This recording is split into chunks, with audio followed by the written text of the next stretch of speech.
There's been a lot of discussion about cheating in speedrunning recently. I did some research and was really surprised by not only how easy it is, but by the number of people who have been caught. I'd like to give a giant thanks to everyone who's helped expose these faked runs. All resources referenced in this video will be linked in the description, and I highly suggest you go check them out for yourselves if you want more detailed explanations. Elevator manip is cheating. Now without further ado, here are 10 speedrunners who were caught cheating.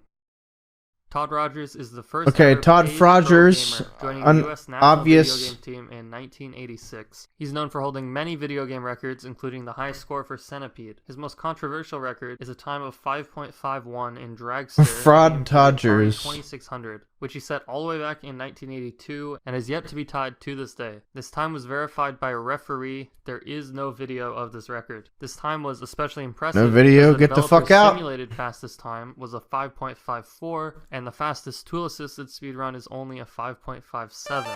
Todd claims he achieved this time by shifting. Dude, how do you grind speedruns that are 6 seconds long? What the Omnigamer fuck? decided to look into the validity of this run. He looked through each line of code in the game, and from this he created a spreadsheet which shows all possible times you can get. He found that there is no way you could possibly get a 5.5. Thank you, Gorge.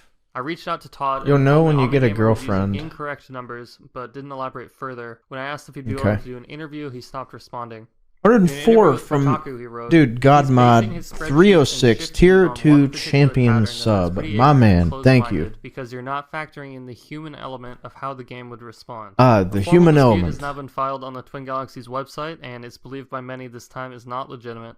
If you watch this clip of Todd playing Dragster recently, he doesn't seem like the most honest guy. That was a bad game. yeah. Now the camera's showing and I'm doing miserable. It's really strange because like when people do interviews or media, it's like I can't get below a 5.84% or 5.81%. Yeah. Okay. Yeah.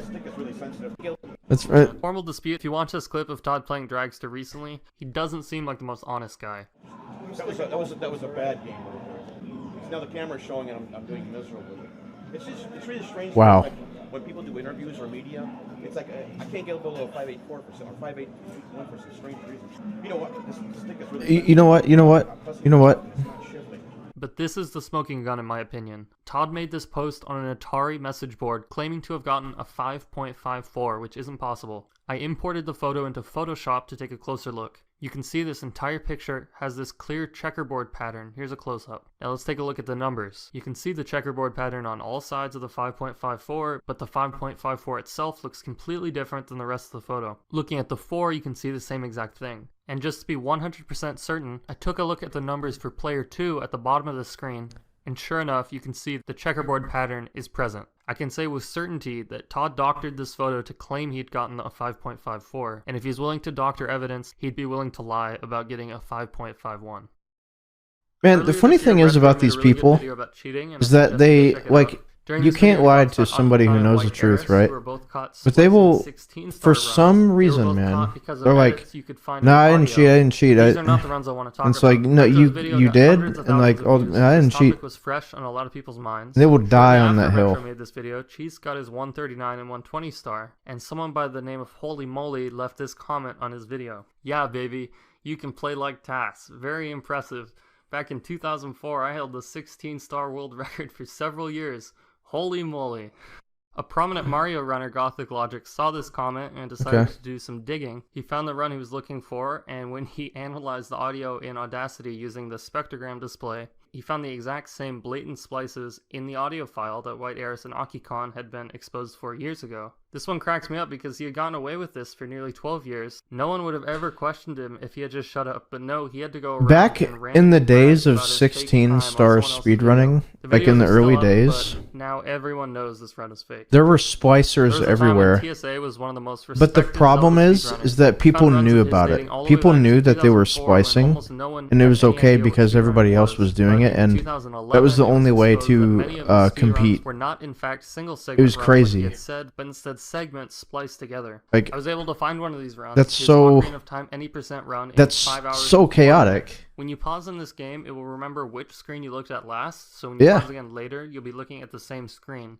But if you reset your game to attempt a segment over and over, the pause menu will no longer not cheating if everybody's doing this it. Is what exposed TSA's runs as splices and not the single segment runs they claim to be. There were also some pretty clear cuts that anyone could notice just by watching the run.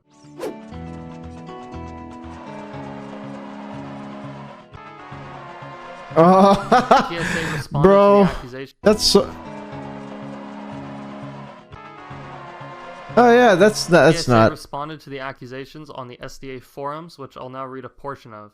I did not cheat at speedrunning or fake runs ever. I had to listen to a bunch of Zelda speedrunners explain this how is old. And other inconsistencies prove I used what they called splicing and saving quit to make what amounts to a segmented run masking as a single segment. This is not true, and I'm going to give you the full explanation of why this is so. As I explained to Radix 6+ years ago, back then I did not in my have a opinion, PC I think capture card. I could not capture beyond a certain time limit. Going out of your way runs to would cheat a end because of run the capture issue, and then try and masking it to make it look like authentic is more work than just fucking doing it. Capture cards were the way to go. So just throw an SDA under the bus for no reason. Before I ever submitted to SDA, I submitted all my runs to VHS and CAM on Twin Galaxies. No way I could have cheated with the setup they required. It was all in one capture, on tape, with cam footage to prove I played the game. My capture problems led me to ask Radix about a solution, which was allowed by him. It was to allow me to capture my runs in chunks. However, I would do multiple runs at a time. And this is where it gets good. And despite my best efforts,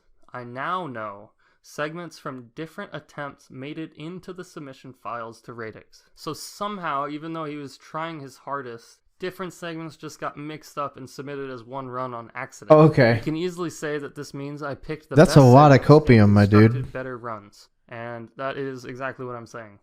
Ultimately, his runs were removed, and he quit speedrunning completely. it just got mixed up, man. In 2014, a runner named Goron Guy was caught faking a 100% run of Majora's Mask. This got mixed up. Surprised me not because he would try to cheat, but because of how terrible of an attempt this was. All he did was make up fake splits and then start his stream right near the end of the run. Another runner named Thiefbug called him out pretty much immediately, and Goron Guy admitted it was true. He wrote a pasteman in response. This guy's pretty old school. Never apologized and made a bunch of excuses for what he had done. This prompted a lot of criticism from the wider speedrunning community. He still streams consistently. Yeah, okay.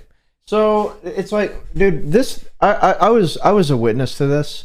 Man, so many people, they would cheat a run and then they would get caught and then make some ridiculous excuse like, and they would create some like story, whether it's true or not. It's like, okay, first off, that your depression, your real life issues don't justify your fucking cheating behavior. You know, it's like, and if, okay, let's say like all this is true. It's like no one asked for that. So it's like you're throwing a pity party to try and justify your cheating. And dude, I've seen that so many times, dude. Good news is he hasn't cheated again to my knowledge, and after what he went through, I doubt he ever will.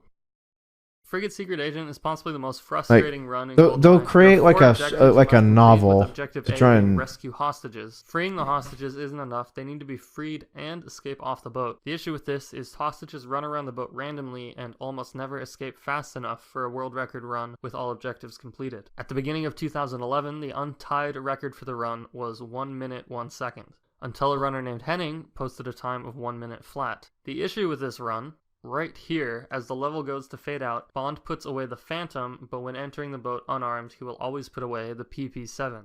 This was evidence of a spliced end screen, and after examining more of his runs, it turned out he had cheated repeatedly for years. This led to Henning being permanently banned from the Elite and having all his times removed. Staying on the topic of GoldenEye, I spoke with another dirty cheater, our White Goose. Out of all the runners I reached out to, he was the only one willing to do an interview, so I thank you for your openness. Here's what he had to say about his faked runs. Yeah, so I made them all at once, and it was like November 2007. 2 on Frigate 00. So there was first a 110, and then once I had it faked, I was like, oh, let's go all the way, and let's go 107 untied world record. Now, while this is cheating, and yeah, it's not okay, he was like one of the only people that did cheat that was like, fuck, okay, I'm caught, lock me up. Let's get it done, you know? There was a 101 Secret Agent, so it was 2 untieds, and then Frigate Agent 23 which is like a multi-tied record. And the thing with Frigate is like it's the level to fake, because a completed run looks the same as a failed run, right? You get to the end of you hop in the boat, you hope the hostage escaped as you were exiting the boat, and you splice on the cutscene and watch it fade out. Yeah. What I could have done is Game Sharked it, waited at the boat, jumped in at 107 with all objectives complete, and now I have like a viable 107 end screen that I can use to edit and whatnot. I mean, this is 10 years ago. The editing isn't as good either. I was too lazy. Just like found the number 7 on the end screen somewhere else, and I just like shopped it over the last digit, and then I just mimicked the because the thing with GoldenEye that makes it a little bit easier is that it'll always say best time. It'll say the time of the run, time, and then best time. So if I did get a legit 107 fail, I could just copy paste that portion of the end screen onto the best time part and make it look legit, right? So that's all I did, and I did that for all. That was my standard practice for all of them. It was like the end screen obviously was static, right? So nowadays people do a lot of like movement on the end screen, not necessarily to prove it's not fake, but that's kind of where it stemmed from. To like, it was kind of like a show of like, oh look, I can move my cursor on the end screen. It's clearly on a shopped end screen. But at the time, the moderators and admin were the guys. I always talk about these guys, Endgamer and Commissar, who like really didn't care about GoldenEye, didn't care about the rankings. They just wanted to like, they were kind of hoping the site was going to die, and they would just kind of have it a hangout to watch NFL and play poker and that kind of stuff. And that's actually part of the reason why I made the fakes, because I wanted to like motivate people to like take action and like kind of make rules and stuff, because they weren't going to do that any other way. So I had to kind of play devil's advocate and take drastic action.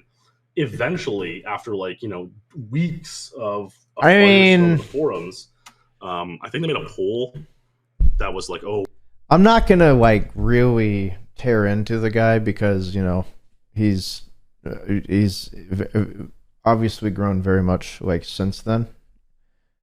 But at the time, yeah, I don't know if that's a great motivator. Do something wrong to correct a wrong, What should we do with Goose? Should we ban him? I think my times page was frozen for like a month or two, and I kind of took 2 or 3 months off of GoldenEye. And then when I came back in late January or so, I posted like a legit untied record, and I wouldn't say all was forgiven, but we moved on from there. Yeah.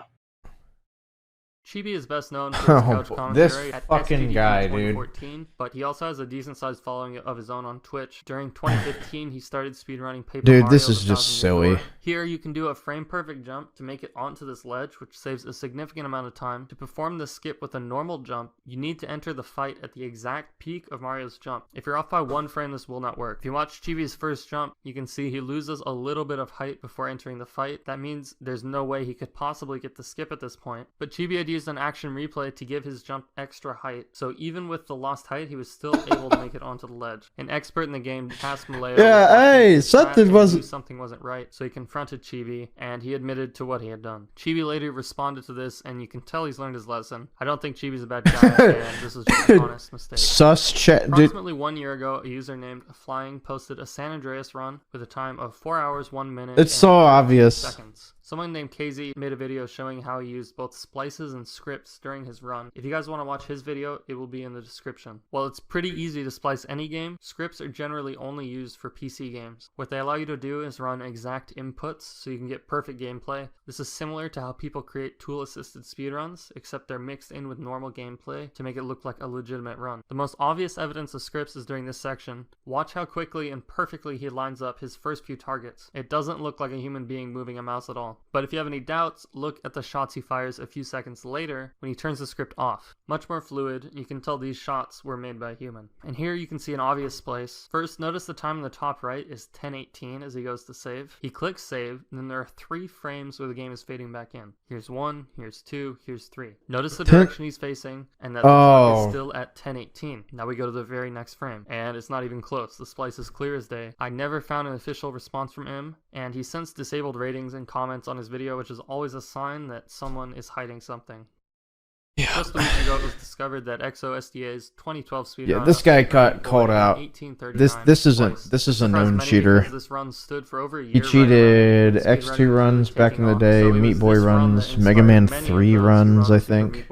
Between level transitions, the bandage or Mega Man 5, I don't know. The lower left-hand side of the screen. Her arm animation runs on consistent 40-frame cycles. She holds her arms up for 20 frames and then down for 20 frames. Now, the number of frames she stays on screen varies. For example, entering a level, you can splice in any game. Hold her hands down for 15 frames. That means the next time you see her, she'll hold her hands down for only 5 frames before putting her hands up again. When the moderators discovered this, they made these tables analyzing many high-profile runs. This table shows data from the current top 5 runs. You can see all the values add up to 20 up and 20 down. You know, that's why run, you'll see it isn't close at all. You know, that's why moderators for like the community of speedrunning. My goal was to get that's why the moderators are so. That wasn't just the stream recording. However, I ran into a lot of trouble recording that footage with fraps. The main issue was that snuff out the bullshit. And the recording would freeze at random intervals for up to 10 seconds after some minutes due to the awful PC I had at the time. This led to me not being able to record full runs of the game I ended up working on almost every day for about a year in total. Restarting the recording mid-run wasn't an option, as that led to the game stopping as well, usually for even longer periods of time. After countless runs being ruined by these random freezes, I simply had enough and ended up stopping the game and fraps after every chapter just to be able to record a full run. As I was reading this, I noticed this was extremely similar to the excuse that there's a lot of reasons that people cheat. I guess great minds think alike. A lot of it's as for soon as I made a mistake that I felt was reset worthy, I stopped the recording and deleted the save game to start from the beginning. This is of course the critical part where you either believe me or you don't, and I don't. After this discovery, obviously Exo's run was removed, and all runs must now display the bandage girl icon in the corner of the screen. Alright, now with everything I've learned, I'm going to attempt something which may make some people mad. I'm going to make my own spliced run and see if I can get it verified on speedrun.com. I'm going to make a fake Ocarina of Time any % run because it's short and easy. I've split the run up into different segments between. Oh yeah, you get labeled as a cheater when you get caught. What do you think people cheat or just intending on getting caught? And rupee counts to make sure they stay consistent between segments. Okay, now I've recorded each segment I needed. This run's pretty bad for a spliced run in 1804. I just slapped this together quickly, but it's still better than anyone should be able to get for their first run. So I'm hoping this sets off a lot of red flags on a new account. I made one big mistake, and that is my left channel of audio went out during the recording of my final segment, so I condensed both audio channels down to 1. If anything gets me caught, it'll probably be this mistake, but I think I can still slip through. I've made sure each segment is spliced frame perfectly, so there should be no way to tell the run is fake from the video alone. Now I'm going to export the audio into Audacity, use the noise removal function to remove all the background hum. Now I'm going to re-import the audio and overlay my own uninterrupted mains hum to cover up any evidence of splicing in the audio. Here's an example of a splice with no other editing, and here's what it looks like after using the noise removal and overlaying my own background hum. Now I'm going to export this whole clip and submit it to speedrun.com and see what happens. Runner X. I was pleasantly surprised when I woke up this morning to see my run had been rejected for being too sketchy. I'm not really sure what that means, but they're not wrong, it is fake. I'd made the assumption they wouldn't scrutinize this run too thoroughly, but clearly I was wrong. So big props to the Ocarina of Time moderating team, and specifically Valiant Link for calling me out. At this point I feel kind of bad attempting this again since I already got shut down, but I'll throw one more run together and see what happens. Alright, I made another run in 1837. Damn! Without any audio back at it! And the frame rate I got one more in me! Throughout the run. And it did get verified on the leaderboard, so there you go, I am now a verified cheater. Even though I got shut down the first time, I do think my second run should be impossible to detect as a splice, and it really wasn't that hard, which makes me think with so many people who have already been caught, there are probably many more who haven't. This is true.